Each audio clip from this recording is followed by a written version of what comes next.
is a sports ramble, mostly hockey, but I'm going to throw a little basketball in as well.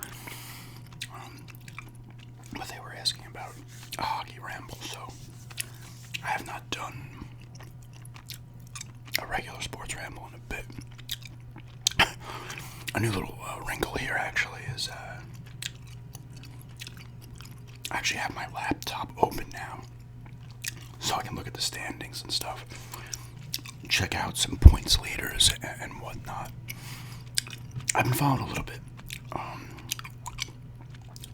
Islanders were on a 6-game winless streak. They had a couple of overtime losses in there as well. They won last night. I'm filming this Sunday. It's going to go up Monday. They won last night, Saturday night. They played Calgary. They won in a shootout. They still were awful. They're a bad third period team. They blow leads consistently in the third period. And they actually won in a shootout. They had lost, well, at least this year, they had lost 5 overtime games. They were not good in overtime as well. They're having the same problem they traditionally have. They struggle to get goals a lot of times. They, for some reason, just play terrible in the third period. Like, they take a lot, and you know, 1 goal, whatever, but like last night even, they were up 3-2 going into the third, blew it, took a lead again, blew that one. And thankfully got a shootout win. But yeah, I'm looking at standings here. The Bruins are 13-1-2. So they're off to another incredible start as they were last year. Obviously did not end well for them in the playoffs last year, but it's never a bad thing to have a lot of wins in regular season because it guarantees you the playoffs. Panthers in second with 23 points. They're 11-5-1. Maple Leafs are in third. Lightning followed by the Red Wings, Senators, Canadians, and Sabres. And now we've got the, the Atlantic. They're calling it these days. Metropolitan. The Rangers are actually on a 9-0-1 streak. Their last 10, they've been ripping it up. I will see people, you'll see them going to the Islander game too sometimes, but it's more of a pain in the ass to get to UBS. You do have to transfer. I don't really count the transfer from Babylon out to like Penn or whatever. I think you have to take it into Jamaica and then back to UBS. You will see Islander fans though going to games, but I do typically see, like when I'm coming home from work, I go to the Massapequa station and I will see Ranger fans. And I'm like, oh, I guess there's a game tonight. I'll see Islander fans too, but it's not as common just because it's hard. Like, you want to go see a Ranger game and you're on the Babylon line, you're going right in. Even if you're on the Montauk line, just transfer quickly to Babylon and keep going down the same line. But they're having a good year, 12-2 and 1. Capitals actually are 9-4-2. They were struggling in the beginning of the year, and then, like I said, I wasn't paying attention for a week, and then you see things change. Followed by the Hurricanes in third, Flyers, Devils, Islanders, Penguins, and Columbus, who's on an 8-game losing streak. I'm going to check the Rangers real quick because I think what's-his-name is actually having a pretty good year. Yeah, I don't know how to say his last name. Alexis, actually I said it was Alexi. I don't know if it's Alexi or Alexis, but Lafreniere. He's actually having a pretty good year, 11 points in 15 games. He was the overall 1 pick a few years ago. And, not that he's complete garbage, but he wasn't, I would assume they were expecting more, but he has 7 goals so far this year, so not bad for him.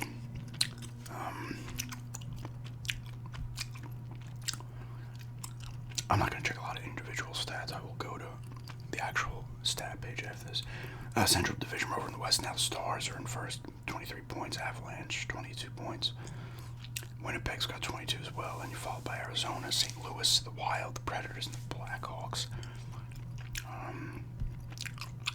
And apparently, Bedard is having a nice rookie campaign. I think he leads the league to team in points. He's got 14 points in 15 games. He's got 9 goals, so he's off to a really nice start. And honestly,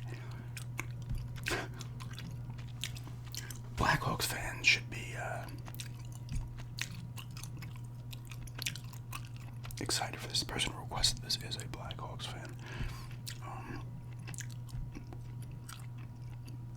But they're 5-10. Honestly, you want that. This is the best situation for the Blackhawks. Your number one overall pick, who's you don't know what they're going to end up being, but he's touted as another generational talent like Crosby and Ovechkin. I can't remember his name. Why that? McDavid, duh. Connor McDavid.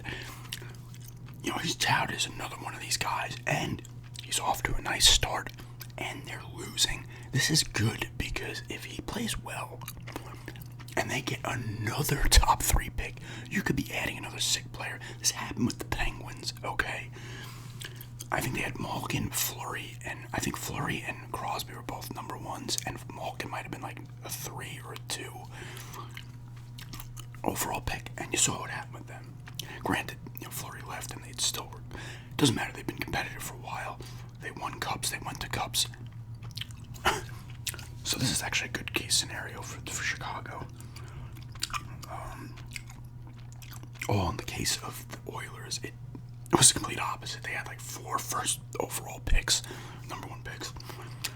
Who was it? Hugh? No, not Hugh. Hall, Taylor Hall, Nugent Hopkins, Nail Yakupov, and McDavid. McDavid obviously turned out to be incredible. Nugent Hopkins is still there, right? And he's solid. Nail Yakupov's out of the league. And Taylor Hall ended up getting bitter after he left them. But I don't think they were just like drafting the best player instead of going for need. Like McDavid made sense. But some of the other ones, they could probably address need more. And now we're at the Pacific. Golden Knights in first again, the reigning champs.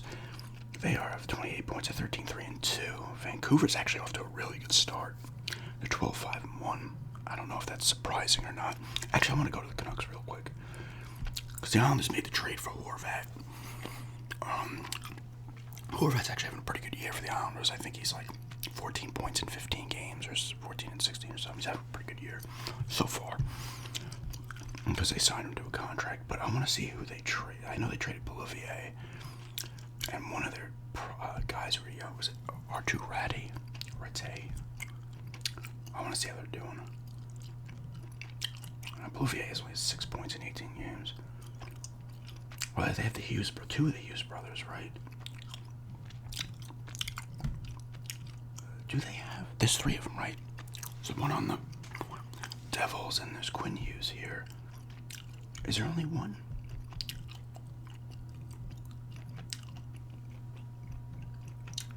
Maybe I thought there was 2 on there. Why am I thinking? I'm not thinking of the Sedins who played a while ago, but they got JT Miller, Brock Boser still. I remember when he was a rook. Elias P. They actually have some pretty good players. Who was the other guy they got? Is he even playing? No. He seems to be in their system with the other guy.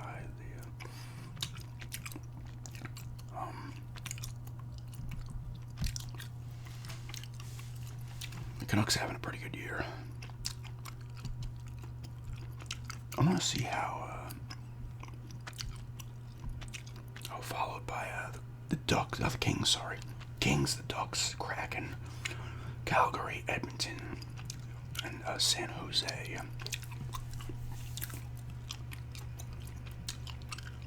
The Islanders did their West Coast trip. I think they blew a lead against the Canucks. Lost an OT. They lost an OT to the Kraken, I believe, as well. Oilers beat them up. And they beat the Flames in a shootout. Now let's go to some stats real quick. Then I'll briefly do a little basketball. Just go over the standings. I haven't been paying much attention to that either. JT Miller lead. Vancouver's got 3 guys. They had the top 3-point guys in the league. With Kucherov at number 4. It's Peterson, Miller, and Hughes. Pasternak is there as well. Jonathan Quick is with a 198 goals against. I would assume he's obviously the backup to Seshkarin. How's that how you say his last name? Actually, he's played 6 games, Jonathan Quick. He's 4-1.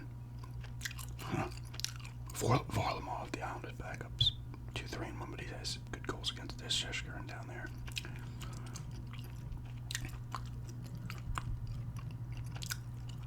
Sorkin's having a little bit of an off year. But his save percentage, his goals against is high this year, but it's still his save percentage is still over 9. It's because the Islanders, like, their D, I thought their D was better than it was. I don't know why. Their D will dick around sometimes, and he takes a lot of shots. Like, usually the teams that go against the Islanders are going for like 35 to 40 shots a game. This guy's Swayman again, though. I guess they do goalie by committee. Yeah, Swayman and Olmark, both having good years.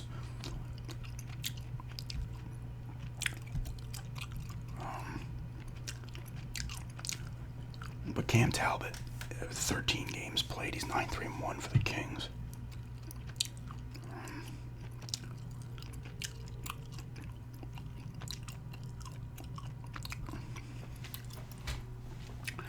Now let's go to the points, guys, real quick. Kyle Connor on Winnipeg leads the league in goals. Kucherov in Tampa, 13. Brock Boser has 13. Sam Reinhart has 13 on Florida. So Vancouver's got a nice little offense going early in the season. A lot of guys are actually, there's a lot of guys doing pretty damn well this year. There's a lot of guys who are well past a point a game. Crosby having a hell of a fucking year too. He's getting up there in age. 22 points in 16 games, 12 goals. There's Draisaitl. What's his name been hurt? McDavid, is that why? Oh wow.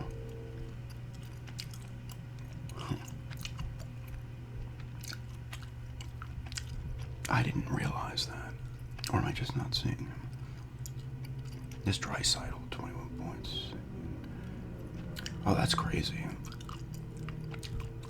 I gotta look him up real quick. I didn't know that he was apparently banged up.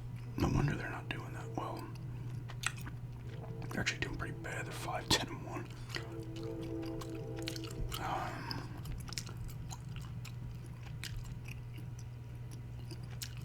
Oh no, he's not. Wow, he's played 14 games. He only has 13 points in 14 games. That's actually a complete and utter shock. He's active, so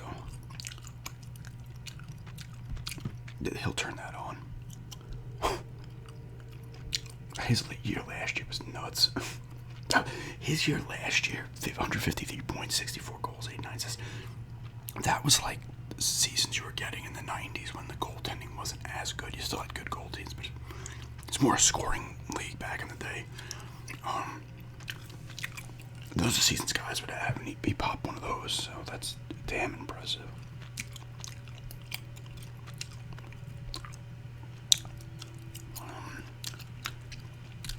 But yeah, I think I'm going to go to a little basketball now.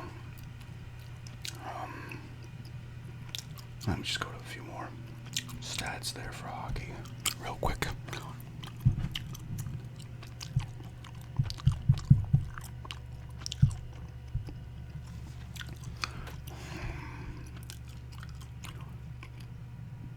I was surprised with all the, even the Rangers backup, I don't know how to say his last name, Georgiev. He was backed up for Sheshkarin. He's got 10 wins. For the Avalanche, he's on the Avalanche now. Oh my, 2 G.I. Joe classified figures were just delivered. Get them in a few minutes. Plus minus, they don't look at the plus minus as much anymore because of the advanced kind of analytics.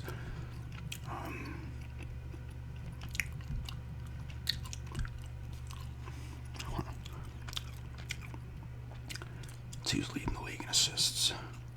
Quinn Hughes. A couple defensemen on there. Panarin having a nice year. A lot of guys are having nice years. Wow. Huh. gotta see what old John Tavares is doing real quick, and then I'll stop. Former Islander. I've talked about this in the past. I'm not one of those people that. The only reason I was pissed, I've talked about this a million times. The only reason I was pissed that he left is because I was more pissed. I was pissed at him because he was like, "Oh, don't trade me, Garth Snow. You know, we got to make it work." And this is on Garth Snow because they got too friendly, which is stupid. Lamoriello would have just traded him. As bad as Lamoriello has been. But Tavares still has 19 points. Snow should be like, listen, I love you. We don't know for sure you're going to come back. We have to make the team better.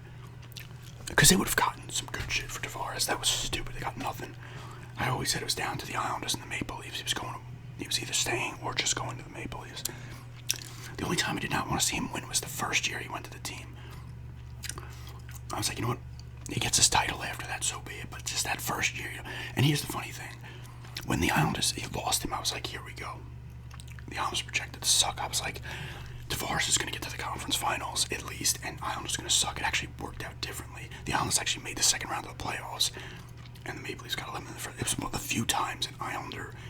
I can't say the Islanders are cursed because they won fucking 4 cups in a row, went to 5 in a row. But like in the 90s and on, it was not been good most of the time. So I was like, great, this is what happens. And the Islanders actually got their coach in Trotro. They stupidly fired. There had been something going on there. I don't know why they did that. He had like one off year. I don't know if Lamoriello was looking for a scapegoat or if there was another behind the scenes reason. But I never minded. I like Tavares. I still, I wouldn't be one of those fans that's just going to boo him endlessly when he comes to the arena. It doesn't matter. This is like his 6th year on the Maple Leafs. It doesn't matter anymore. The first year, of course, you give him the boos. That's what fan bases do. They keep doing that. And it's not like the Islanders would be the only fan base that would do this. Every fan base does this shit. They get pissed. But honestly, the Islanders had more success after he left than when he's there. So, not to say if they didn't keep him. If he stayed, it would have been nice because they would have had that. He would have had fucking Trotz as coach. But anyway, let's go to the NBA real quick. Standings. Portland was 3-3. They lost 3 in a row. Then they won 3 in a row. Now they've lost 6 in a row. They have injuries already. Scoot Henderson's out. Simmons is out. I think Brogdon's out too. And they're doing that that season tournament, which I guess random games count for it because I don't even know how it works. Celtics are 10-2 though. Sixers are 9-3. Bucks are 9-4. They're gonna be fine. Pacers 7-4. Heat 8-5. And the Knicks are 8-5. Those are the 6 playoff teams, and the other 4 play-ins at the moment. Obviously, we're early in the season. Brooklyn, Atlanta, Cleveland, and Orlando. Detroit's 2-11. Minnesota 9-3 in the West. Nuggets 9-3. Mavericks 9-4. OKC is 9-4. Sacramento 7-4. Houston 6-4. Lakers are in the playoff 7-6. They're in the play-in round at the moment. Suns 6-6. Pelicans 6-7. Golden State 6-8. They've lost 6 in a row. Golden State just doesn't have that. I think they kind of lost it after. Actually, no. They won it like 2 years ago, right? Last year they weren't. Didn't the Lakers destroy them in the playoffs last year? They don't have what they had where you, especially coming from a Portland fan. Portland be up like 15 at the half and lose by 30. Like, I don't know what. What is their,